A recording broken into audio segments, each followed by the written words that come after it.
قال تعالى: وإذا سالك عبادي عني فإني قريب أجيب دعوة الداع إذا دعان فليستجيبوا لي وليؤمنوا بي لعلهم يرشدون. فقد قال الله تعالى في هذه الآية الكريمة لرسول الله صلى الله عليه وسلم أنه إذا سألك العباد عن قدرة الله وعن سمعه وعن بصره فلتقل لهم أنه قريب ليس بينه وبينهم واسطة جل جلاله. وقد تعالى الأنبياء والصالحين من قبلنا فاستجاب لهم الله تعالى وحقق لهم أمنياتهم حتى أنها أصبحت كالمعجزات. ومن أمثلة ذلك ما يأتي: هناك الكثير من القصص في القرآن الكريم التي تدل على استجابة الدعاء وتغير الحال، ومنها قصة سيدنا أيوب عليه السلام.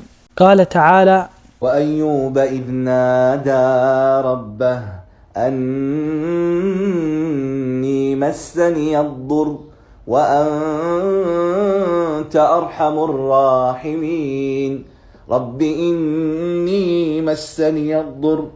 نادى ربه أني مسني الضر وأنت أرحم الراحمين فاستجبنا له فكشفنا ما به من ضر وآتيناه أهله ومثلهم معهم رحمة من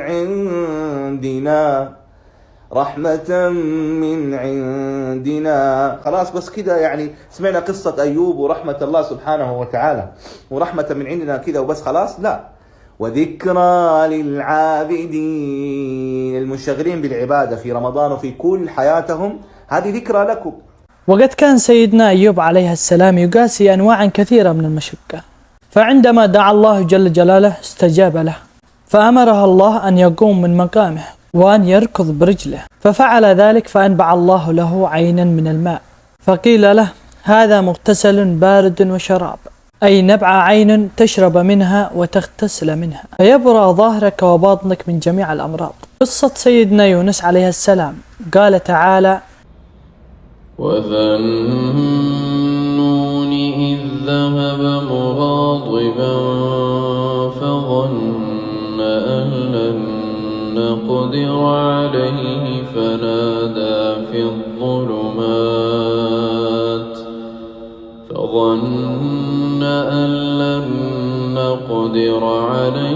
فنادى في الظلمات أن لا إله إلا أنت سبحانك إني كنت من الظالمين.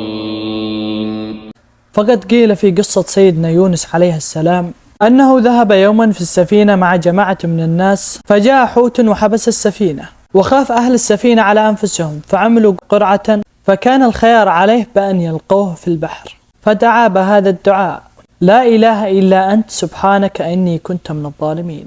فأجاب الله له تعالى فنجاه من ضيق المكان وغم البحر. فسبحان الله العظيم، دائما أن يكون الدعاء مستجاب، ولكن أن تكون تدعي ما فيها الخير. ووصلنا لنهاية الفيديو، أتمنى أن ينال إعجابكم. السلام.